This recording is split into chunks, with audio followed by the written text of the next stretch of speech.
بسم اللہ الرحمن الرحیم۔ السلام علیکم ورحمۃ اللہ وبرکاتہ۔ آج بدنامی اور بے عزتی سے بچنے کا ایک عمل سیکھیں گے۔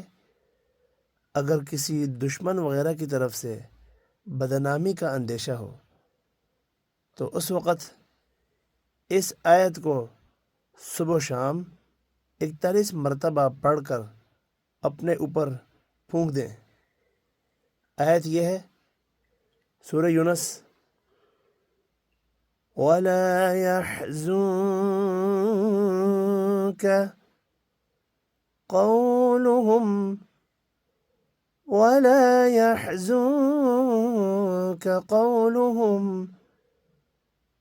إِنَّ الْعِزَّةَ لِلَّهِ جَمِيعًا إِنَّ الْعِزَّةَ لِلَّهِ جَمِيعًا هو السميع العليم هو السميع العليم